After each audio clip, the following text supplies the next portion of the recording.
Hello students, path IAS academy के इस platform पर आप सभी का स्वागत है। मैं हूं अमृतेश भूषण, आपके इतिहास का शिक्षक।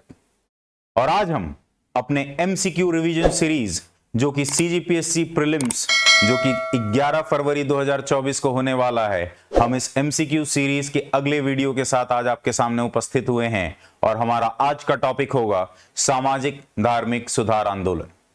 यहां पर पिछले वीडियोस की ही तरह जहां हमने पहले ऑलरेडी इसमें कवर कर लिया है पाषाण काल, आपका मौर्योत्तर काल और गुप्त और गुप्तोत्तर काल, सिंधु घाटी सभ्यता, या प्राचीन इतिहास से महत्वपूर्ण टॉपिक्स जो हैं उनको हमने एमसीक्यूज के जरिए समझा था। इसके बाद मध्यकालीन इतिहास में हमने दिल्ली सल्तनत, विजयनगर साम्राज्य, दक्षिण भारत के महत्वपूर्ण साम्राज्य और इसके अलावा मुगल साम्राज्य के बारे में बात की थी। और अब हम यहां पर आधुनिक इतिहास की श्रृंखला में पहुंच चुके हैं, जहां हमने अभी तक मराठा साम्राज्य या मराठाओं के संबंध में विभिन्न चीजों को जाना है एमसीक्यूज के जरिए। और आज हम इस श्रृंखला को आगे बढ़ाते हुए धार्मिक सामाजिक सुधार आंदोलनों पर चर्चा करेंगे। और यहां इनमें जो महत्वपूर्ण आंदोलन हैं, उनसे जुड़े हुए जो महत्वपूर्ण व्यक्तित्व हैं और इन महत्वपूर्ण व्यक्तित्वों के विभिन्न कार्यों के बारे में, उनकी टीचिंग्स के बारे में हम जानने का प्रयास करेंगे। और यहां पर यह बहुत ही महत्वपूर्ण टॉपिक है आपके सीजीपीएससी प्रीलिम्स के लिए। तो आइए चलते हैं, शुरुआत करते हैं हम धार्मिक सामाजिक सुधार आंदोलन की।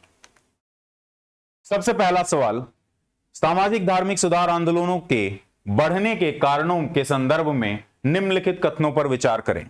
यहां पर सामाजिक धार्मिक सुधार आंदोलन के कारणों की चर्चा की गई है। भारतीय धरती पर औपनिवेशिक सरकार की उपस्थिति, क्या यह एक कारण बनता है? बिल्कुल कारण बनता है। आपको यह हमेशा ध्यान रखना है कि अंग्रेजों के आने के समय पर पहली बार भारतीय इतिहास में, चाहे वो प्राचीन हो, मध्यकालीन हो या आधुनिक हो, पहली बार भारतीय इतिहास में ऐसा समय आया जब भारतीय संस्कृति जो है, भारतीय समाज जो है, वे अपने कुरीतियों के कारण, महिलाओं की स्थितियों के कारण और विभिन्न तरह के जो सैक्रिफाइसेस और रिचुअल्स हैं, कर्मकांड, अनुष्ठान, बलिदानों के कारण जो है यह समाज पतन की तरफ था या स्टैग्नेंट हो चुका था यह सोसाइटी। और इस समय पहली बार कोई एक ऐसा समाज, ऐसा साम्राज्य हमारे सामने आता है, भारतीय समाज के सामने आता है, जहां वह एक बेहतर समाज माना जाता है। क्यों? क्योंकि उसके पास आधुनिक विचार हैं, उसके पास रैशनैलिटी का विचार है, उसके पास आधुनिक एजुकेशन है, लिबरलिज्म का थॉट है, नेशनलिज्म, राष्ट्रवाद का थॉट है, उदारवाद का थॉट है। इस तरह की चीजें जो हैं वह ब्रिटिश साम्राज्य अपने साथ लेकर आता है। और यहां पर जो भारतीय समाज है वह आपका एक बहुत ही स्थिर और पतन की तरफ जाने वाला समाज हो चुका है। तो यह एक तरह की प्रतिक्रिया थी। आप इस चीज से सीखते हैं कि समाज में किस तरह की चीजों को है बदलना चाहिए, और इसलिए आपके धार्मिक सामाजिक सुधार आंदोलन होते हैं। तो यह कारणों के हिसाब से यह कथन बिल्कुल सही है। धार्मिक एवं सामाजिक कुरीतियां, यह भी बिल्कुल सही है। विभिन्न तरह के कर्मकांड, अनुष्ठान, विभिन्न तरह के बलिदान, औरतों की स्थिति, जाति व्यवस्था, छुआछूत की व्यवस्था, ये सारी चीजें जो हैं वो आपके धार्मिक और सामाजिक कुरीतियों में आती है। जादू टोना जैसी चीजें, विभिन्न तरह की मूर्ति पूजा और मूर्ति पूजा से संबंधित, हर देवी देवता से संबंधित आपके अलग अलग कर्मकांड, अनुष्ठान, ये सारे आपके धार्मिक और सामाजिक कुरीतियों में आएंगे। इसके अलावा महिलाओं की निराशाजनक स्थिति, यह भी बिल्कुल सही कारण है धार्मिक सामाजिक सुधारों के शुरुआत के लिए। क्यों? क्योंकि महिलाओं की स्थिति जो है यहां पर बहुत ही निराशाजनक रहती है भारतीय समाज में। इस समय महिलाओं की स्थिति के हिसाब से अगर बात करें तो बाल विवाह प्रचलित है, विडो रिमैरेज जो है वो नहीं करने दिया जाता, विधवा पुनर्विवाह नहीं हो सकता है, महिलाओं को एजुकेशन से दूर रखा जाता है, पर्दा की व्यवस्था जो है यहां चलती है। इस तरह की चीजें जो है वो महिलाओं की निराशाजनक स्थिति को झलकाता है, जिससे कि सामाजिक सुधार आंदोलन शुरू हो पाते हैं। इन्हीं मुद्दों को सामाजिक धार्मिक सुधार आंदोलनों ने बदलने का प्रयास किया है। और ये तीनों आपके बिल्कुल ही उपयुक्त कारण है धार्मिक सामाजिक सुधार आंदोलनों की शुरुआत की। तो ऊपर दिए गए कथनों में से कौन से सही हैं? तो आपका सही उत्तर है ऑप्शन डी। अगर हम अन्य फैक्टर्स की बात करें तो औपनिवेशिक शासन के भारतीय भूमि पर होने के साथ साथ आपके जो धार्मिक और सामाजिक कुरीतियां हैं, उसके अलावा जो निराशाजनक स्थिति है महिलाओं की, इसके अलावा ब्रिटिश साम्राज्य के आने से या यूरोपियों के आगमन से आपको जो मॉडर्न एजुकेशन है, जो आधुनिक शिक्षा है, आधुनिक शिक्षा से संबंधित जो विचार हैं, जो साइंटिफिक विचार होना चाहिए, जो वैज्ञानिक सोच होनी चाहिए, वह आपको मॉडर्न एजुकेशन जो है, साइंटिफिक एजुकेशन जो है वो प्रोवाइड किया जाता है ब्रिटिशों के आगमन से ही। इससे पहले शिक्षा जो है वह पूरी तरह से उसका पतन हो रहा था। पारंपरिक शिक्षा जो है वही पद्धति चालू की गई थी और वही पद्धति चली आ रही थी प्राचीन काल से ही। उसमें किसी भी तरह से विभिन्न जो अलग अलग आपके सब्जेक्ट्स होते हैं उनको इंक्लूड नहीं किया गया है। मैथमेटिक्स, एस्ट्रोनॉमी, वैज्ञानिक सब्जेक्ट जो हैं वो सारे सब्जेक्ट आपके यहाँ पर भारतीय समाज में आपको नहीं पढ़ाए जाते थे, जो कि एक वैज्ञानिक दृष्टिकोण को बढ़ावा देते, जिससे आपका समाज जो है वो प्रोग्रेसिव हो पाता। तो स्प्रेड ऑफ एजुकेशन, अंग्रेजों के आने के साथ ही जिस तरह से मॉडर्न एजुकेशन जो है उसका फैलाव हुआ है पूरे देश में, उसके कारण भी धार्मिक सामाजिक सुधार आंदोलनों की शुरुआत हुई है। इसके अलावा आपका अवेयरनेस जो है, विभिन्न दुनिया में चल रहे विभिन्न बदलावों के प्रति जो है आपका अवेयरनेस ज्यादा बढ़ता है, आपकी जागरूकता ज्यादा बढ़ती है और यह भी एक कारण बनता है। और इसके साथ साथ आप और देशों की जानकारी के साथ आपको यह भी पता चलता है कि अलग अलग जगहों पे किस तरह से उपनिवेशवाद जो है वह अपना पांव जमा रहा है, किस तरह से अलग अलग जगह पर लोगों के साथ अत्याचार किए जा रहे हैं इस औपनिवेशिक शासन के द्वारा। और सिर्फ ब्रिटिश ही नहीं, अलग अलग जो औपनिवेशिक शक्तियां हैं, चाहे वो फ्रेंच हों, ब्रिटिश हों या आपके डच हों, ये सारे लोग जो हैं वो अपने अपने उपनिवेश बनाने का प्रयास कर रहे हैं, पूरी दुनिया में अपना वर्चस्व फैलाने का प्रयास कर रहे हैं। इन सब चीजों के प्रति जो जागरूकता आपको आती है, उससे भी आपको यह समझ में आता है कि आपको अपने समाज, अपनी संस्कृति को बचाने की जरूरत है। नहीं तो पूरा समाज जो है, पूरी दुनिया जो है वह एक ही संस्कृति में चली जाएगी, एक ही तरह का समाज हो जाएगा। और आप इसलिए अपने धर्म, अपने समाज को बचाने की भी प्रयास करते हैं और उसमें सुधार करने का भी प्रयास करते हैं, जिसके कारणवश हमको देखने को मिलता है धार्मिक सामाजिक सुधार आंदोलन। 19वीं शताब्दी में इनकी शुरुआत होती है और विभिन्न तरह के लोग, राजा राम मोहन रॉय, स्वामी दयानंद सरस्वती, आपके स्वामी विवेकानंद, रामकृष्ण परमहंस, इस तरह के लोग, सर सैयद अहमद खान, ये सारे लोग जुड़े हैं आपके धार्मिक सामाजिक सुधार आंदोलन के। ये बहुत ही महत्वपूर्ण व्यक्ति हैं जो आपके सिलेबस के हिसाब से भी बहुत महत्वपूर्ण है। आगे बढ़ते हैं अगले सवाल की तरफ। राजा राम मोहन रॉय और ब्रह्म समाज के संदर्भ में निम्नलिखित कथनों पर विचार करें। ब्रह्म समाज की स्थापना 1828 में हुई थी, यह बिल्कुल सही कथन है। देवेंद्रनाथ टैगोर और केशव चंद्र सेन ब्रह्म समाज से जुड़े थे, यह भी बिल्कुल सही है। ब्रह्म समाज 1828 में बनाया गया था राजा राम मोहन रॉय के द्वारा और 1833 में राजा राम मोहन रॉय के गुजर जाने के बाद ब्रह्म समाज के कार्यों में जो है वो कमी आती है। और उसके बाद देवेंद्रनाथ टैगोर जब 1840 के दशक में बनते हैं आपके समाज के आचार्य, और उसके बाद केशव चंद्र सेन, ये दो बहुत ही महत्वपूर्ण व्यक्तित्व हैं ब्रह्म समाज से संबंधित। आपके देवेंद्रनाथ टैगोर जो है वो तत्वबोधिनी सभा से भी जुड़े हुए थे, उसके संस्थापक हैं। और केशव चंद्र सेन जो है, देवेंद्रनाथ टैगोर और केशव चंद्र सेन के बीच में आगे चलकर जो है वह मतभेद हो जाते हैं केशव चंद्र सेन की विभिन्न तरह की प्रचारों के कारण। और जो ब्रह्म समाज में उन्होंने अलग अलग धर्मों के ग्रंथों को जो है पढ़ाने का या उसमें उसका पाठ करने की शुरुआत की, इसके कारण मतभेद हो जाते हैं, जिसके बाद ब्रह्म समाज जो है वह विभाजित हो जाता है 1866 में।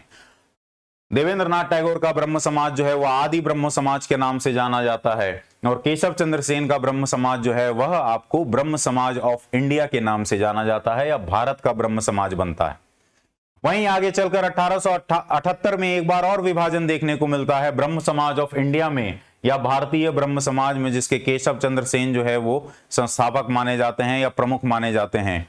क्यों हुआ था यह विभाजन? यह विभाजन इसलिए हुआ था कि ब्रह्म समाज जो कि बाल विवाह के सख्त खिलाफ थे, उसके विचार केशव चंद्र सेन ने अपनी ही 13 साल की बेटी का विवाह जो है कूच बिहार के महाराजा के साथ करवा दिया था, जिसके कारण उनके काफी सारे जो यहाँ मेंबर्स हैं आपके ब्रह्म समाज के, वो इनसे तंग आ गए थे।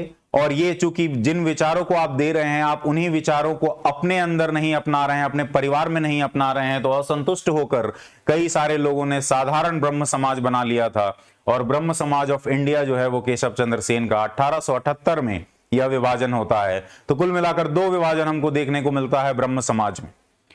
तीसरे स्टेटमेंट पे चलें। राजा राम मोहन रॉय की को भारतीय पुनर्जागरण का जनक माना जाता है, यह भी बिल्कुल सही है।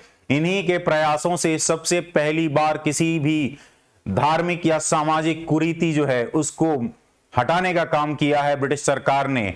बंगाल रेगुलेशन 1829 के द्वारा सती प्रथा जो है उसको प्रतिबंधित किया है बंगाल के क्षेत्र में। आपके इस समय लॉर्ड विलियम बेंटिक जो हैं वो आपके गवर्नर जनरल ऑफ बंगाल रहते हैं, और उनके समय में 1829 में इन्हीं के प्रयासों से, राजा राम मोहन राय और ब्रह्म समाज के प्रयासों से यहां पर सती प्रथा को प्रतिबंधित किया गया है। तो ऊपर दिए गए कथनों में से कौन सा कथन सही है? यह आपका ऑप्शन आंसर हो जाएगा, आंसर डी। ब्रह्म समाज के बारे में कुछ और चीजें अगर हम जानें तो जैसा कि मैंने कहा, संस्थापक जो हैं 1828 में आपके राजा राम मोहन रॉय हैं, और यहां पर ब्रह्म सभा की स्थापना की गई थी 1828 में। इसका नाम बाद में बदला गया और ब्रह्म समाज किया गया। इन्होंने एक देववाद या मोनोथेइज्म जो है उस पर जोर दिया है।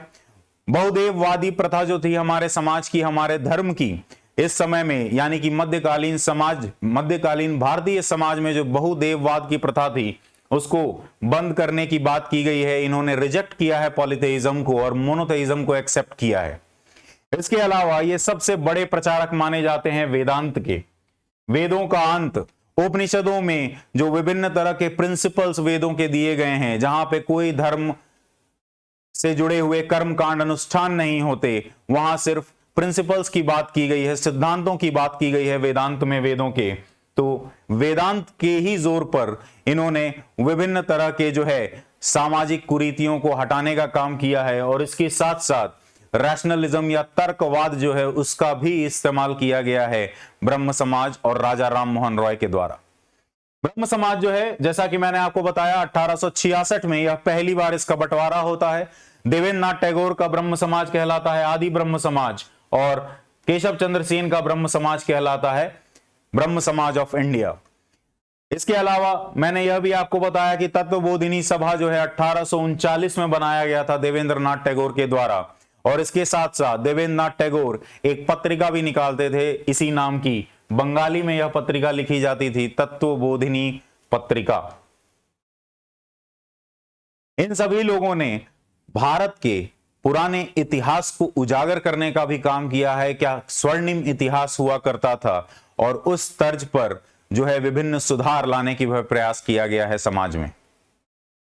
राजा राम मोहन रॉय की अगर बात करें तो वे एक बहुत ही भाषा के बेहतरीन जानकार थे, एक पत्रकार भी थे, एक आपके एजुकेशनिस्ट भी थे, एक बहुत बड़े प्रकांड विद्वान भी थे, और इन्हें 1 दर्जन भाषाएं जो हैं उनकी जानकारी थी। इन्होंने बाइबल, कुरान, गीता सारी जो है उसको ओरिजिनल भाषा में पढ़ा है, और उसके बाद इन्होंने विभिन्न रचनाएं भी दी हैं। इन्हें फादर ऑफ मॉडर्न इंडिया या पुनर्जागरण का जनक भी माना जाता है, और इसके साथ साथ दर्जन भर भाषाएं लगभग इनको आती थी, जिसमें ग्रीक, लैटिन, अरबी, फारसी, संस्कृत, अंग्रेजी, हिब्रू जैसी भाषाएं शामिल थीं। राजा राम मोहन रॉय को राजा की उपाधि जो है वो आपके उत्तर मुगल काल के शासक आपका अकबर द्वितीय ने दिया है। इसके बारे में चर्चा हमने मुगल काल में भी की थी। उन्होंने ही इसे, अकबर द्वितीय ने ही राजा राम मोहन रॉय को राजा का उपाधि दिया है। इसके साथ साथ 1825 में वेदांत कॉलेज की स्थापना करने में इन्होंने महत्वपूर्ण भूमिका निभाई है, जहां इंडियन फिलॉसफी या भारतीय दर्शन से जुड़े विभिन्न चीजों की जानकारी दी जाती थी, और उसके साथ साथ आपके जो पाश्चात्य साइंसेस हैं, वेस्टर्न साइंसेस हैं, उन पर भी पढ़ाया जाता था, उनको भी पढ़ाया जाता था, उनसे संबंधित सिद्धांतों को भी बताया जाता था। राजा राम मोहन रॉय जो है अनेकों पत्रिकाएं भी निकाली उन्होंने, और अनेक किताब भी छपवाए थे। उनमें से कुछ महत्वपूर्ण है आपके तुहफत उल मुवाहिद्दीन। तुहफत उल मुवाहिद्दीन या गिफ्ट टू द मोनोथेइस्ट, यह किताब राजा राम मोहन रॉय ने पर्शियन में लिखा है। और इसके अलावा परसेप्ट्स ऑफ जीसस, जीसस की दिव्यता को भी नकारने का काम किया है, रिजेक्ट किया गया है राजा राम मोहन रॉय के द्वारा। और परसेप्ट्स ऑफ जीसस जो है अंग्रेजी में एक किताब इन्होंने लिखी। पत्रिकाओं की अगर बात करें तो संवाद कौमुदी बंगाली में 1821 में चालू की गई थी, और मिरातुल अकबर फारसी में 1822 में इसकी शुरुआत हुई। ये दोनों पत्रिकाएं राजा राम मोहन रॉय ही इसके संस्थापक हैं, और उसके एडिटर भी आपके राजा राम मोहन रॉय ही थे। और जैसा कि मैंने कहा, सती प्रथा के खिलाफ इन्होंने पूरी तरह से जोर शोर से अभियान चलाए बंगाल में, जिसके कारण 1829 में बंगाल रेगुलेशन के द्वारा, विलियम बेंटिक के द्वारा सती प्रथा जो है उसको अबॉलिश किया गया है। इसके अलावा पॉलीगमी यानी कि बहुविवाह, कास्ट सिस्टम, जाति प्रथा और इन चीजों को इन्होंने रिजेक्ट किया है। विडो रिमैरिज, विधवा पुनर्विवाह और मोनोथेइज्म जो है उसके बारे में उन चीजों को अपनाने की बात कही है राजा राम मोहन रॉय ने। अगले सवाल की तरफ बढ़ते हैं। प्रार्थना समाज के संदर्भ में निम्नलिखित कथनों पर विचार करें। इसकी स्थापना 1867 में आत्माराम पांडुरंग ने की थी। यह बिल्कुल सही है। मैं आपको यहीं पर बता दूं कि केशव चंद्र सेन और ब्रह्म समाज के सिद्धांतों पर आधारित केशव चंद्र सेन की मदद से आत्माराम पांडुरंग ने बंबई में 1867 में प्रार्थना समाज की स्थापना की थी। महादेव गोविंद रानाडे, जस्टिस महादेव गोविंद रानाडे जैसे लोग जो कि एक बहुत ही महत्वपूर्ण विद्वान भी हैं इस समय के, कांग्रेस से जुड़े हुए लोग भी थे और इसके साथ साथ यहां पर इकोनॉमिक थ्योरीज जो हैं उन पे भी इन्होंने काम किया है। ये सारे लोग इस प्रार्थना समाज से जुड़े हुए थे और ब्रह्म समाज के सिद्धांतों पर ही यह आधारित है। आपका अगला कथन, ब्रह्म समाज की शिक्षाएं प्रार्थना समाज के मार्गदर्शक सिद्धांत थे। यह भी बिल्कुल सही बात है। और तीसरा, एम.जी. रानाडे समाज से जुड़े हैं। यह भी बिल्कुल सही बात है। ऊपर दिए गए कथनों में से कौन सा सही है? आपका सही उत्तर है ऑप्शन डी। प्रार्थना समाज की अगर बात करें तो आत्माराम पांडुरंग ने 1867 में इसे स्थापित किया था। केशव चंद्र सेन जो हैं उन्होंने इसकी स्थापना में मदद की है और इसका महत्वपूर्ण ऑब्जेक्टिव जो है वह रैशनल वर्शिप और सोशल रिफॉर्म, सामाजिक सुधार और तर्कसंगत पूजा जो है उसके बारे में बात किया गया है। प्रार्थना समाज के द्वारा इन विचारों को बढ़ावा देने का काम किया है प्रार्थना समाज ने।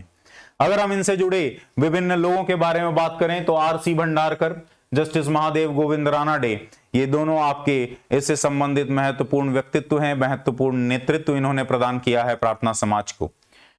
महादेव गोविंद रानाडे की अगर बात करें तो 1870 में स्थापित हुए पूना सार्वजनिक सभा से भी ये जुड़े हुए हैं, दक्कन एजुकेशन सोसाइटी से भी ये जुड़े हुए हैं और विडो रिमैरिज एसोसिएशन जिसकी स्थापना 1861 में की गई थी इससे भी जुड़े हुए हैं। ये तीनों जो आपको संस्था दिखाए गए हैं, जो यहां पर लिखे गए हैं, ये तीनों संस्था, चाहे वो विडो रिमैरिज एसोसिएशन हो, दक्कन एजुकेशन सोसाइटी हो या पूना सार्वजनिक सभा हो, इन तीनों के संस्थापक माने जाते हैं महादेव गोविंद रानाडे।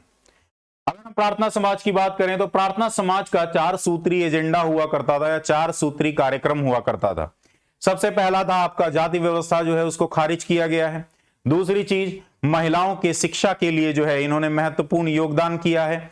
तीसरी चीज, विधवा पुनर्विवाह पर भी जोर दिया गया है कि इस चीज को लागू किया जाना चाहिए और इसके साथ साथ विवाह के लिए जो उम्र तय की जानी चाहिए उसके लिए भी इन्होंने मोर्चा जो है निकाला है, अभियान चलाए हैं कि मैरिज का एज जो है, चाहे वो महिला का हो या पुरुष का, बच्चे का हो या बच्ची का, मैरिज का एज जो है राइज करने की बात की गई है। ये 4 सूत्री कार्यक्रम पर काम किया है आपके प्रार्थना समाज ने और इसमें जाति व्यवस्था जो है उसको खारिज करते हुए यहां पर इंटरकास्ट डाइनिंग, इंटरकास्ट मैरिज और विडो रिमैरिज, इन सब चीजों को जो है प्रमोट करने का कोशिश किया गया है कि आप अगर विभिन्न जाति के लोग एक साथ अगर बैठकर खाना खाते हैं, एक दूसरे के साथ वैवाहिक गठबंधन बनाते हैं तो आप जाति व्यवस्था जो है उसको कम कर पाएंगे, उसकी जो कुरीतियां हैं उसको नष्ट किया जा सकता है इन सब चीजों के द्वारा। और प्रार्थना सभा के कार्यक्रम में इस तरह की चीजें, इनका जो तरीका था समाज में जो जाति व्यवस्था है उसको नकारने का, इंटरकास्ट डाइनिंग और इंटरकास्ट मैरिज, ये महत्वपूर्ण इनका तरीका था जो इसको अपनाया गया है। आगे बढ़ते हैं अगले सवाल की तरफ। रामकृष्ण आंदोलन के संदर्भ में निम्नलिखित कथनों पर विचार करें। रामकृष्ण आंदोलन के बारे में मैं आपको बता दूं, यह रामकृष्ण परमहंस जो कि गंगाधर चट्टोपाध्याय जिनका नाम है, दक्षिणेश्वर के काली मंदिर के ये पुजारी हुआ करते थे, उनके द्वारा उनके सिद्धांतों पर, उनके दिए गए विचारों पर, उनकी टीचिंग्स पर आधारित जो मूवमेंट है उसी को रामकृष्ण मूवमेंट कहा जाता है। रामकृष्ण परमहंस के नाम से ये जाने जाते हैं लेकिन इसका असली नाम जो है वो गंगाधर चट्टोपाध्याय है और इनके सबसे महत्वपूर्ण जो शिष्य थे, जिन्हें पूरी दुनिया में विश्वविख्यात हैं, आपके स्वामी विवेकानंद, जिनका मूल नाम है नरेंद्र दत्त। तो यहां पर रामकृष्ण आंदोलन की अगर हम बात करें तो रामकृष्ण आंदोलन में आपको विभिन्न तरह की चीजें जो हैं वह देखने को मिलेंगी।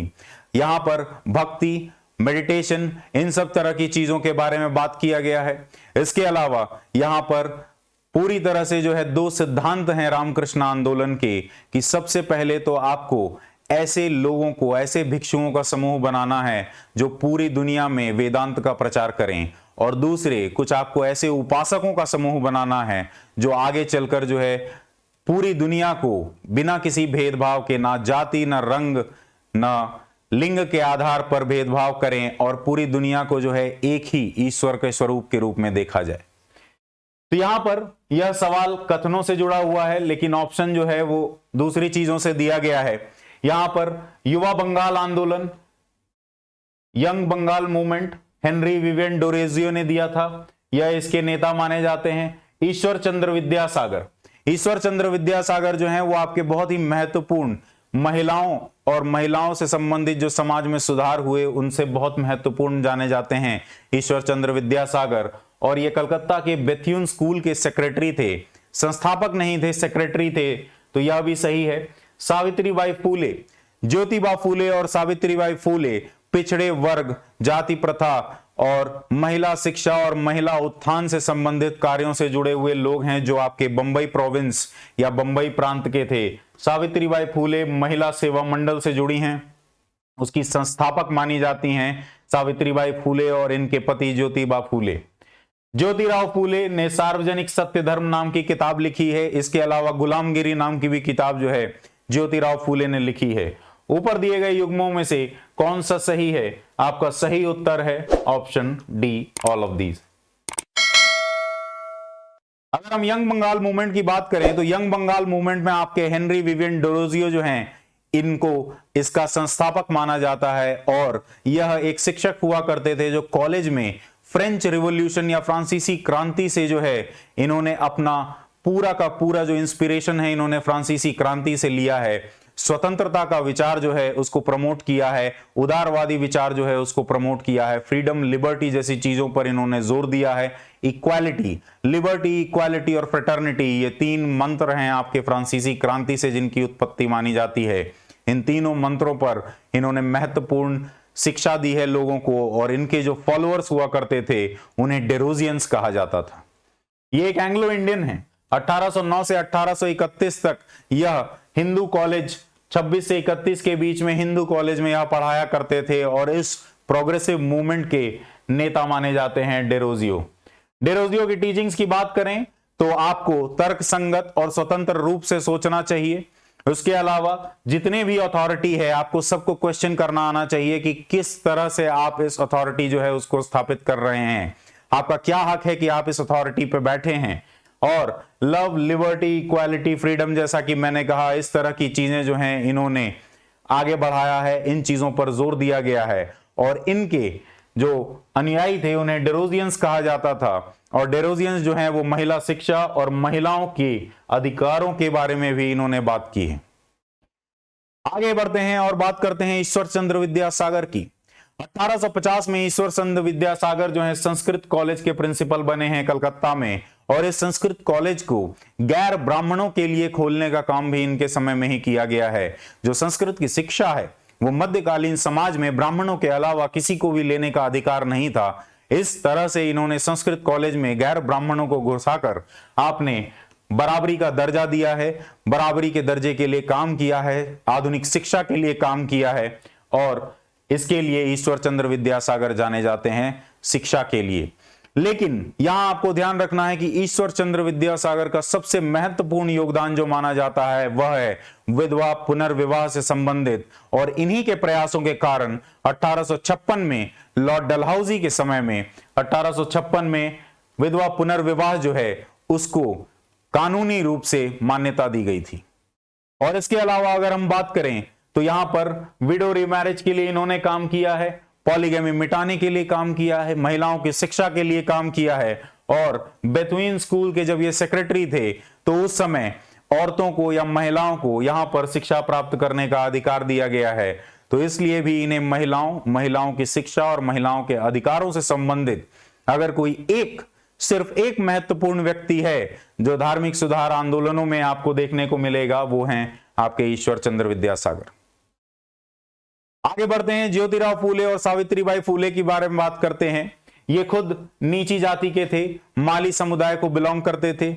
इसके साथ साथ सत्य शोधक समाज जो है उसकी स्थापना ज्योतिबा फूले ने 1873 में की है।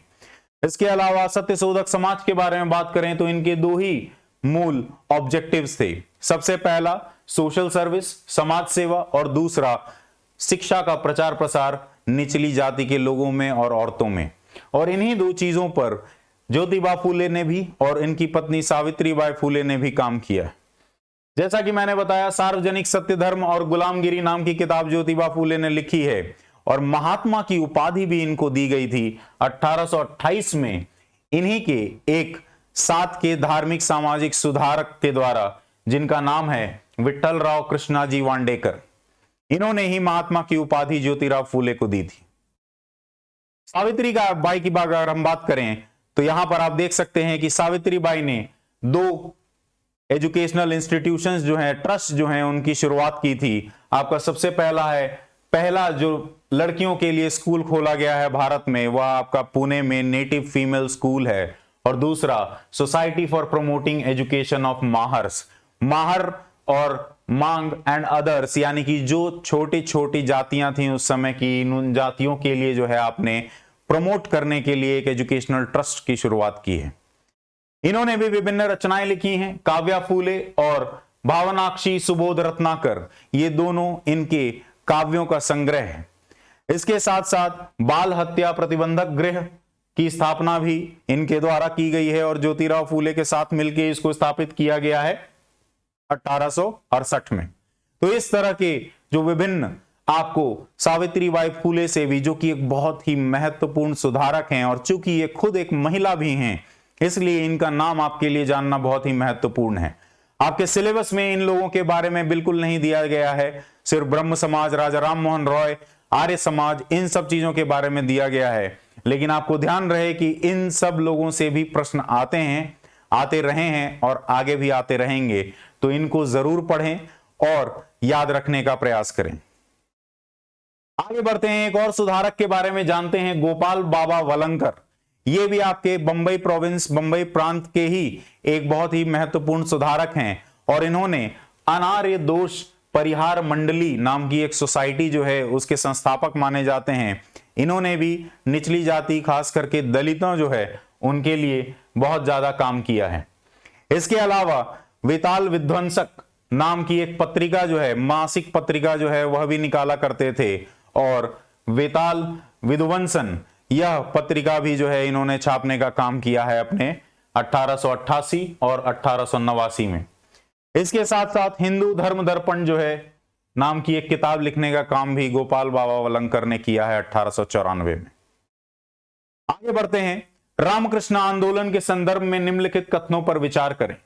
पिछले सवाल और इस सवाल में ऊपर वाले चीज जो है वो सेम हो गई है। पिछले सवाल में आपको बस ये ध्यान रखना है कि वहां पर सवाल में बस जो आपको सुमेलित हैं युग्मों के ऊपर दिया गया था वह सवाल, रामकृष्ण आंदोलन से संबंधित सवाल यहां पर दिया गया है। यह रामकृष्ण परमहंस की शिक्षाओं पर आधारित है। यह बिल्कुल सही है। जैसा कि मैंने आपको बताया, रामकृष्ण परमहंस या गंगाधर चट्टोपाध्याय की शिक्षाओं पर आधारित है आपका रामकृष्ण आंदोलन या रामकृष्ण मिशन। नरेंद्र नाथ दत्त उनके अनुयायियों में से एक थे जिन्होंने बेलूर में रामकृष्ण मिशन की शुरुआत की है। यह बिल्कुल सही है। रामकृष्ण मिशन की शुरुआत 1897 में स्वामी विवेकानंद यानी कि नरेंद्र नाथ दत्त ने ही की थी। कंफ्यूज नहीं होना है, ये दोनों एक ही आदमी का नाम है। दीक्षा मिलने के बाद जो है स्वामी विवेकानंद के नाम को उन्होंने अपनाया और उसी नाम से दुनिया में विख्यात हुए और हम भी उन्हें उसी नाम से जानते हैं। लेकिन इनका मूल नाम नरेंद्र नाथ दत्त है। रामकृष्ण परमहंस का मूल नाम आपके गंगाधर चट्टोपाध्याय है। ठीक उसी तरह स्वामी दयानंद सरस्वती आएंगे आर्य समाज में, तो वहां स्वामी दयानंद सरस्वती का नाम मूल शंकर है। इसके अलावा परमहंस ने भक्ति, ध्यान और वेदांत की पद्धति का प्रचार किया। यह भी मैंने आपको बताया कि साल्वेशन यानी कि मोक्ष प्राप्ति का रास्ता जो है वो भक्ति, ध्यान और वेदांत से होकर जाता है। हालांकि रामकृष्ण परमहंस का यह कभी नहीं कहना था कि यही एक रास्ता है। उनका कहना था कई सारे रास्ते हो सकते हैं सत्य के जानने के लिए, उन्होंने जो रास्ता सुझाया है वो भक्ति, ध्यान और वेदांत का है। ऊपर दिए गए कथनों में से कौन सा कथन सही है? तो आपका सही उत्तर है ऑप्शन डी, क्योंकि सारे जो कथन हैं वो सारे के सारे सही हैं। रामकृष्ण मूवमेंट की बात करें तो जैसा कि मैंने आपको बताया, दक्षिणेश्वर के काली मंदिर जो हैं उनके पुजारी हुआ करते थे और गंगाधर चट्टोपाध्याय इनका नाम है। इसके अलावा इस रामकृष्ण मूवमेंट के आंदोलन के दो ही ऑब्जेक्टिव्स हैं। पहला ऑब्जेक्टिव्स है एक भिक्षुओं के ऐसे समूह को बनाना जो अपनी जीवन को समर्पित करते हैं स्पिरिचुअलिटी यानी कि आध्यात्म को बढ़ावा देने के लिए, और इसके साथ साथ वेदांत का जो मैसेज है वो पूरी दुनिया में फैलाते हैं। ये पहला सिद्धांत या पहला ऑब्जेक्टिव है रामकृष्ण मूवमेंट का। दूसरा ऑब्जेक्टिव है कि आपको ऐसे ले डिसाइपल्स चाहिए या साधारण उपासकों का भी समूह बनाना है जो कि आपकी टीचिंग्स को और आपके जो फिलैंथ्रोपिक वर्क हैं, चैरिटेबल वर्क हैं, उनको आगे बढ़ाएं और सारे महिला, पुरुष और बच्चे सबको एक ही ईश्वर के स्वरूप में देख सकें और सबको सब में ईश्वर का प्रतिबिंब देख सकें। ये दो आपके महत्वपूर्ण ऑब्जेक्टिव्स हैं जो आपको आज पूछे जा सकते हैं प्रीलिम्स के भी सवाल में। मेंस में आपको यह सवाल आ भी चुका है पहले छत्तीसगढ़ के परीक्षाओं में, यह स्टेटमेंट के साथ प्रीलिम्स में भी दिया जा सकता है। अगर हम स्वामी विवेकानंद की बात करें तो स्वामी विवेकानंद का नाम जैसा कि मैंने बताया नरेंद्र नाथ दत्त है। यह फंडामेंटल वननेस ऑफ गॉड या ईश्वर की सार्वभौमिकता में मानते थे। इसके साथ साथ इन्होंने सोशल एक्शन पर जोर दिया है कि आपके पास ज्ञान भले ही कितना हो, लेकिन आप जब तक उसको समाज की भलाई के लिए लगाते नहीं हैं तो आपका पूरा ज्ञान जो है यूजलेस है। Knowledge without action is useless, ये एक बहुत ही महत्वपूर्ण स्टेटमेंट है स्वामी विवेकानंद के द्वारा। इसके अलावा स्वामी विवेकानंद ने इस बात पर जोर दिया है कि दो तरह का ज्ञान लोगों को होना चाहिए। मैं आपको यहां पर एक बात बता दूं कि सामाजिक धार्मिक सुधार आंदोलन जो हुए हमारे 19वीं शताब्दी में, इनकी एक खास बात यह थी कि यहां पर ज्यादातर जो धार्मिक सामाजिक सुधारक हैं या जो आंदोलन हैं या जो उनसे जुड़ी संस्थाएं हैं, किसी ने भी यहां पर मोक्ष के बारे में या अगले जन्म के बारे में, इन सब तरह की चीजों के बारे में बात नहीं की गई है। इनका नेचर जो है, इनका स्वभाव जो है वैसा था कि यहां पर worldly approach to religion follow किया गया है। इस दुनिया में किस तरह से आपको धर्म को अपनाना चाहिए और किस तरह से अपने इस जीवन को बेहतर बनाना चाहिए, इस पर जोर दिया गया है सारे धार्मिक सामाजिक सुधारकों के द्वारा। और यहां पर स्वामी विवेकानंद जो है वो आपको कहना चाहते हैं कि आपके पास दो तरह का ज्ञान होना चाहिए किसी भी इंसान के पास। पहला ज्ञान जो है वह आपको आध्यात्मिक ज्ञान होना चाहिए और दूसरा जो है वह आपको सेक्युलर ज्ञान होना चाहिए या धर्मनिरपेक्ष ज्ञान होना चाहिए। धर्मनिरपेक्ष ज्ञान का ऑब्जेक्टिव क्या है? आपका ऑब्जेक्टिव है कि किस तरह से आपका इकोनॉमिक अपलिफ्टमेंट होगा, आपकी जो आर्थिक स्थिति है उसमें सुधार आपको सिर्फ और सिर्फ धर्मनिरपेक्ष ज्ञान से मिलेगा।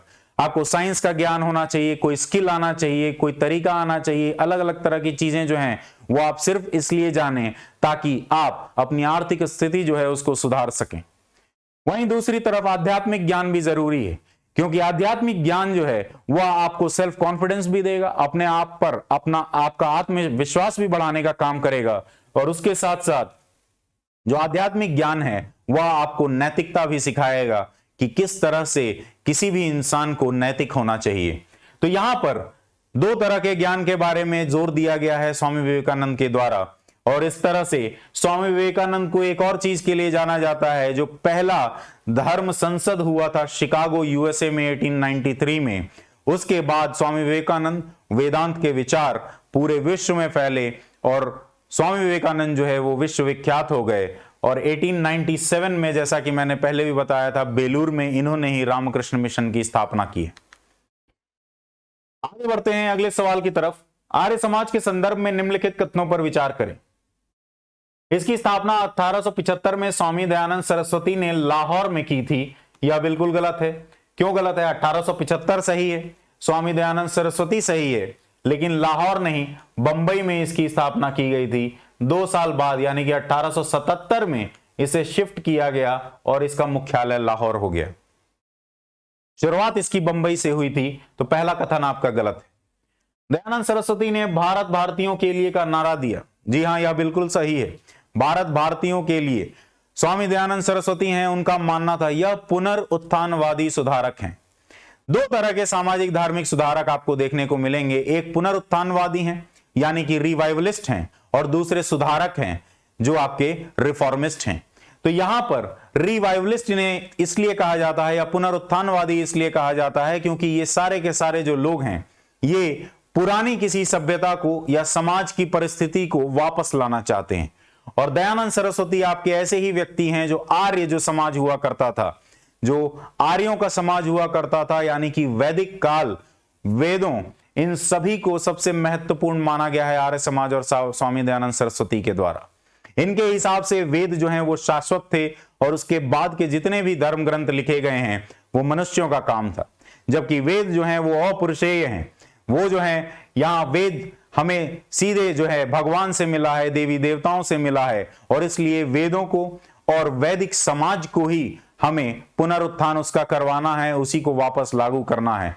और आर्य समाज जो है या आर्य रेस जो है वह आपका पूरे विश्व में सबसे बेहतर रेस है और वही सबसे बढ़िया समाज हुआ करता था, और उसी को वापस लाने का प्रयास स्वामी दयानंद सरस्वती का है। तो यह बिल्कुल आपका सही स्टेटमेंट है। इन्होंने यह नारा दिया है, इन्होंने यह भी नारा दिया था कि go back to the Vedas, वेदों की ओर वापस चलें, यह नारा भी दयानंद सरस्वती का है। शुद्धि आंदोलन आर्य समाज से जुड़ा है, यह भी बिल्कुल सही है। शुद्धि आंदोलन की शुरुआत आर्य समाज के द्वारा की गई थी और यह आंदोलन जो है वह आपके जिन लोगों का धर्म परिवर्तन करवा दिया गया है किसी और धर्म में, हिंदू धर्म से, उनको धर्म में वापसी करवाने के लिए शुद्धि आंदोलन की शुरुआत की गई थी। अगर आप वापस हिंदू धर्म में आना चाहते हैं तो आप शुद्धि आंदोलन के जरिए, शुद्धि की प्रक्रिया के जरिए जो है अपना वापस धर्म परिवर्तन करवा के हिंदू समाज का हिस्सा हो सकते हैं। तो ऊपर दिए गए कथनों में से कौन सा कथन सही है? तो आपका सही उत्तर है ऑप्शन बी 2 और 3 ओनली, क्योंकि पहला स्टेटमेंट जो है वो गलत है। आर्य समाज की बात करें तो जैसा कि मैंने बताया 1875 में स्थापना हुई इसकी। स्वामी दयानंद सरस्वती संस्थापक हैं। 1877 में लाहौर ये ट्रांसफर हुआ।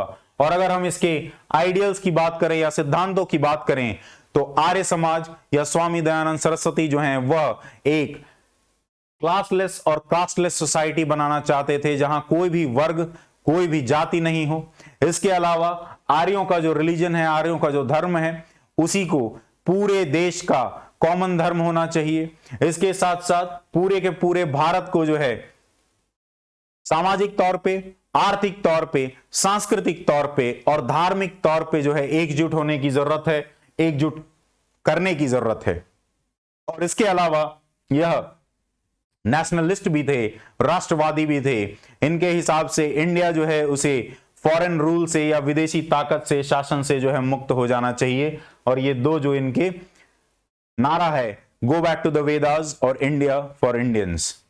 अगर हम इनके टीचिंग्स की बात करें तो बाद के जो हिंदू स्क्रिप्चर्स हैं, जैसे कि आपके पुराण हैं, इन सबको इन्होंने खारिज किया है कि यह जो है मात्र नश्वर मानव का किया हुआ या लिखा हुआ ग्रंथ है, जबकि वेद जो हैं वो अपरिशेय हैं, देवों के द्वारा लिखा गया है, उसका ज्ञान हमें देवों से मिलता है।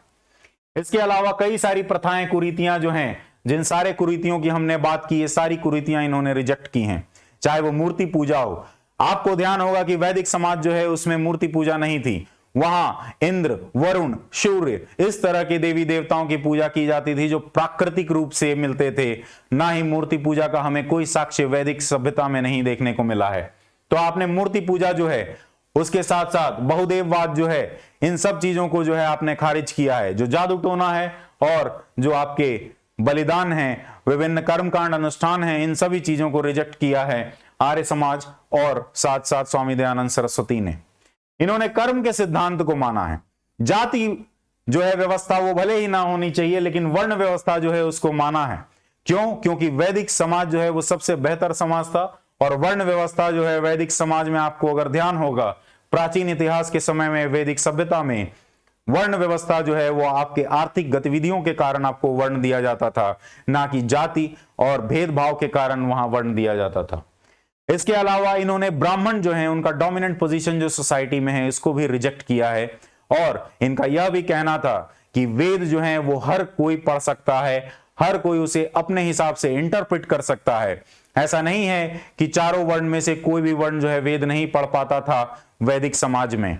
ठीक उसी तरह से वैदिक समाज जो है यहां पर लागू करने की कोशिश की गई है। और यहां पर इनका मानना है कि चाहे वो महिला हो, पुरुष हो या किसी भी वर्ण का व्यक्ति हो, हर वर्ण का व्यक्ति जो है वेदों को पढ़ सकता है। पुरुष और महिला के बीच इक्वालिटी की भी बात की गई है और साथ साथ इन्होंने विधवा पुनर्विवाह के बारे में भी कहा है कि इसे होना चाहिए और बाल विवाह जो है उसको प्रतिबंधित करने पर जोर दिया है। इसके साथ साथ मॉडर्न आइडियाज जो हैं उसको अडॉप्ट किया गया है और पेट्रियोटिक एटीट्यूड, राष्ट्रवादी विचारधारा जो है वो हमको देखने को मिलती है स्वामी दयानंद सरस्वती में। आगे बढ़ते हैं अगले सवाल की तरफ। सामाजिक सुधार आंदोलनों के संदर्भ में निम्नलिखित जोड़ियों पर विचार करें। सेवा सदन, बहराम जी ए मलबारी, बिल्कुल सही है। न्याय आंदोलन, CN मुदलियार, बिल्कुल सही है। मंदिर प्रवेश आंदोलन, TK माधवन, यह भी बिल्कुल सही है। इनमें से कौन से सही हैं? तो आपका सही उत्तर है ऑप्शन डी। इनकी अगर हम बात करें तो 1908 में सेवा सदन जो है उसकी स्थापना की गई है बहराम जी मलबारी के द्वारा और इनके एक मित्र थे दयाराम गीडूमल। इन दोनों ने मिलकर जो है सेवा सदन की स्थापना की, जो पिछड़े वर्गों के लिए और इस तरह के विभिन्न सामाजिक सुधार जो हैं उन पर इन्होंने कार्य किया है। चाइल्ड मैरिज, विधवा पुनर्विवाह, इन सब चीजों के ऊपर जो है महत्वपूर्ण रूप से काम किया गया है और बहराम जी मलबारी जो हैं उन्हीं के प्रयासों से 1891 में एज ऑफ कंसेंट एक्ट जो है वो पास किया गया था, जहां पर आपको किसी भी तरह के एज ऑफ कंसेंट एक्ट जो है वहां किसी भी तरह के सेक्सुअल इंटरकोर्स के लिए आपको जो सीमा है, आपकी जो आयु सीमा है उसको बढ़ाकर 10 से बढ़ाकर 12 साल की गई थी। यह उस समय के हिसाब से एक बहुत बड़ा बदलाव था और यह बहराम जी मलबारी के कारण, उनके प्रयासों के कारण हुआ है। इसके अलावा जस्टिस मूवमेंट की बात करें, न्याय आंदोलन की बात करें तो यह मद्रास प्रेसिडेंसी में शुरू किया गया। CN मुदलियार, TM नायर और P त्यागराज, इन लोगों ने पिछड़े वर्ग को ज्यादा से ज्यादा प्रशासनिक सेवाएं और महत्वपूर्ण आपको विधानसभा लेजिस्लेचर जो है वहां पर घुसाने का काम और साथ साथ एजुकेशन के लिए काम किया गया है न्याय आंदोलन के द्वारा। अगर हम टेंपल एंट्री मूवमेंट की बात करें तो TK माधवन जो है वो आपके यहां पर महत्वपूर्ण शख्सियत हैं, सुधारक हैं जो टेंपल एंट्री मूवमेंट से जुड़े हुए हैं। यहां केरल में आपके कई सारे लोग हुआ करते थे जो पिछड़े वर्ग के लोग हुआ करते थे, जिन्हें कई दफा इजावा भी कहा जाता था। इन लोगों को मंदिर में प्रवेश करने की अनुमति नहीं हुआ करती थी और 1920 के दशक में, यानी कि आपके नॉन कोऑपरेशन मूवमेंट, असहयोग आंदोलन के समय में आपको ये टेंपल एंट्री मूवमेंत जो है देखने को मिलेगा त्रावणकोर के राजा के खिलाफ या त्रावणकोर के प्रशासन के खिलाफ। इसमें एक महत्वपूर्ण पिछड़े वर्ग से संबंधित बहुत ही इंपॉर्टेंट, बहुत ही बड़ा नाम है श्री नारायण गुरु धर्म परिपालन मूवमेंट।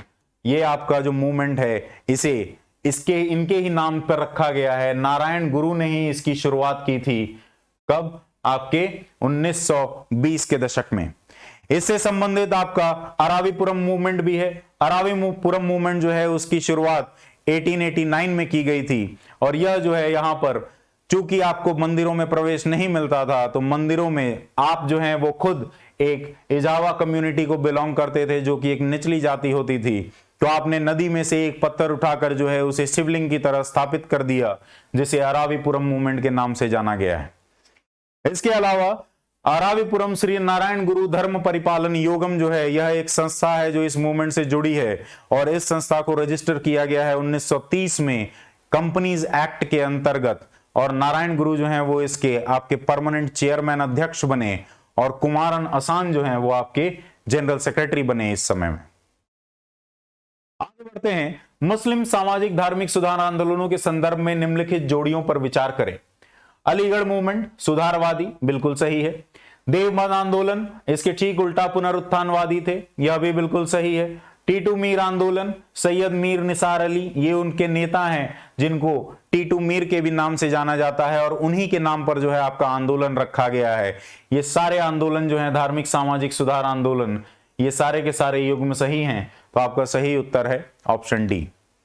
इनके बारे में अगर बात करें तो सर सैयद अहमद खान जो हैं वो आपकी प्रशासनिक सेवा या यूं कहिए कि न्यायिक सेवा में कार्यरत थे ब्रिटिश सरकार के अंतर्गत और 1857 के रिवोल्ट के बाद, विद्रोह के बाद जो सैन्य विद्रोह हुआ था, उसके बाद ब्रिटिश सरकार की नीति थी कि मुसलमानों जो है उनको अलग रखा जाए प्रशासन से, क्योंकि सबसे महत्वपूर्ण या सबसे बड़ी जिम्मेदारी माना गया है मुसलमानों को कि 1857 की जो क्रांति हुई थी उसके लिए मुसलमान वर्ग जो है वो ज्यादा जिम्मेदार माना गया है ब्रिटिशर्स के द्वारा।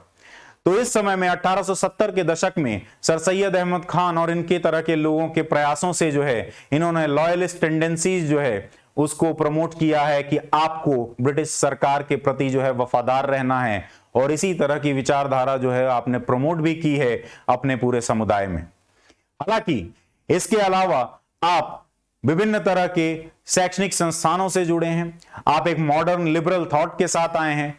कुरान जो है वो आपके लिए जरूरी है, लेकिन आप सुधारवादी भी हैं। क्यों? क्योंकि जो विभिन्न तरह की कुरीतियां हैं इस्लाम में, और इसके अलावा इस्लामी समाज की कुरीतियों के अलावा आप जो मॉडर्न शिक्षा है, मॉडर्न एजुकेशन जो है, वह भी आप इस्लामी समुदाय जो है उसमें प्रचार प्रसार करने का काम आपने किया है।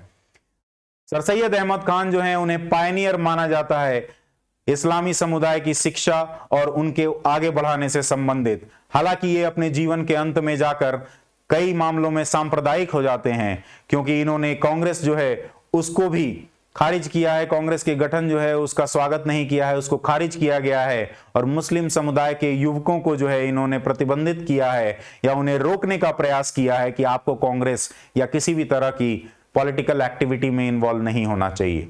क्यों? क्योंकि आप अगर पॉलिटिकल एक्टिविटी में इन्वॉल्व होंगे तो आप शिक्षा जो है आपकी छूट जाएगी, और शिक्षा आपकी छूट जाएगी तो जो दूसरे समुदाय के लोग हैं, खास करके जो हिंदू धर्म से संबंधित हिंदू समुदाय के लोग हैं, वो प्रशासनिक सेवा में और विभिन्न तरह की चीजों में और आगे बढ़ते जाएंगे, और मुस्लिम समुदाय जो है वो हमेशा एक पिछड़ा वर्ग बन के रह जाएगा हिंदुओं के अंतर्गत। इस तरह की विचारधारा जो है सर सैयद अहमद खान की थी, लेकिन इस्लामी समुदाय के शिक्षा के संदर्भ में इन्होंने महत्वपूर्ण भूमिका निभाई। सेवानिवृत्त होने के बाद 1876 में इन्हें इंपीरियल लेजिस्लेटिव काउंसिल जो है उसका मेंबर बनाया गया 1878 में, और इनकी जो वफादारी थी, इनके जो कार्य थे, उनसे खुश होकर इन्हें 1888 में नाइटहुड भी दिया गया है। इन्होंने वेस्टर्न साइंटिफिक एजुकेशन जो है उसको कुरान के साथ जोड़ने का प्रयास किया है, और इसीलिए ये सुधारवादी माने जाते हैं, ना कि पुनरुत्थानवादी। और 1875 में इन्होंने मॉमडेन एंग्लो ओरिएंटल कॉलेज जो है उसकी भी स्थापना की है, और यहां पर विभिन्न तरह की कुरीतियां जो हैं उसको बंद करने के लिए कहा गया है, और सर सैयद अहमद खान ने शिक्षा जैसी चीजों को जो है हमेशा बढ़ावा दिया है। जो पॉलीगमी है या बहुविवाह की प्रथा है उसको भी बंद करने के लिए कहा है, तलाक जो है उसको आसान करने के लिए कहा है कि इससे भी चीजें जो हैं महिलाओं के अधिकारों का जो है यहां पर नाश होता है, और इन तरह की चीजों जो है उसके खिलाफ बात की है सर सैयद अहमद खान ने। इन सुधारों को लाने का प्रयास किया गया है इनके द्वारा। अगर हम देवबंद की बात करें, देवबंद आंदोलन जो है वह दारुल उलूम देवबंद सहारनपुर से जुड़ा हुआ है, जिसकी स्थापना 1866 में मोहम्मद कासिम नंटोवी और राशिद अहमद गनगोई ने की थी।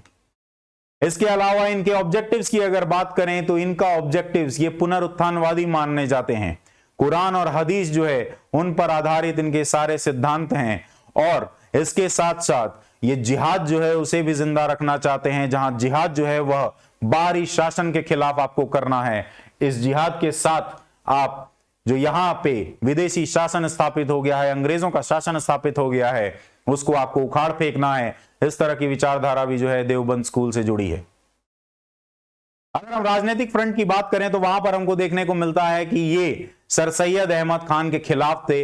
इन्होंने फतवा जारी किया है सर सैयद अहमद खान और उनसे जुड़े हुए संस्थाओं के खिलाफ।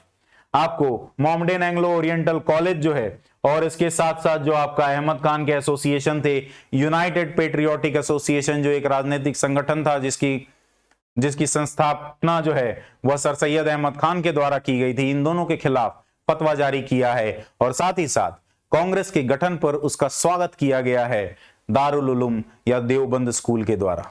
इसके अलावा अगर हम अन्य मुस्लिम समुदाय या मुस्लिम धार्मिक सुधार आंदोलनों की बात करें तो यहां पर आपका एक अहमदिया मूवमेंट है जो मिर्जा गुलाम अहमद इससे जुड़े हैं, और 1889 में जो है इसकी स्थापना की गई है लिबरल प्रिंसिपल्स पे। और यहां पर राज्य और मॉस्क इन दोनों को अलग करने का प्रयास किया गया है, और ह्यूमन राइट्स और टॉलरेंस, सहिष्णुता और मानवाधिकार के बारे में बात की गई है। हाजी शरीयतुल्लाह ने 1819 में आपके फरेजी मूवमेंट जो है उसकी शुरुआत की है, और इसके एक महत्वपूर्ण व्यक्ति आपके दादू मियां भी हैं जो इनके यानी कि हाजी शरीयतुल्लाह के बेटे हैं, और यह मूवमेंट जो है उसने आक्रामक रूप ले लिया 1840 के बाद। इसके अलावा अंत में तीतू मीर मूवमेंट है आपका, सैयद मीर निसार अली जो हैं इससे जुड़े हुए हैं और शरिया जो है उसको एडवोकेट किया है यहां पर, और वहाबिज्म जो है उसको भी जोड़ने का प्रयास किया है, उसको अपनाने का प्रयास किया गया है तीतू मीर के आंदोलन के द्वारा। और इन्होंने बंगाल में जहां पर किसान जो है वो ज्यादातर मुसलमान हुआ करते थे, उनका आंदोलन जो है उसको भी शुरू किया था लैंडलॉर्ड यानी कि जमींदारों के खिलाफ। तो इस तरह से विभिन्न धार्मिक सुधार आंदोलन और उनसे संबंधित जो प्रश्न हैं, उनसे संबंधित जो महत्वपूर्ण बातें हैं, जो तथ्य हैं जो आपको याद रखनी चाहिए आपके आने वाले एग्जाम के लिए, वो हम यहीं पर समाप्त करते हैं। उम्मीद है आपको ये वीडियो पसंद आया होगा। हमारे आने वाले इंडियन हिस्ट्री के आधुनिक इतिहास के वीडियोस के लिए हमारे साथ जुड़े रहें और इस वीडियो को जरूर लाइक, शेयर और सब्सक्राइब करें। Thank you.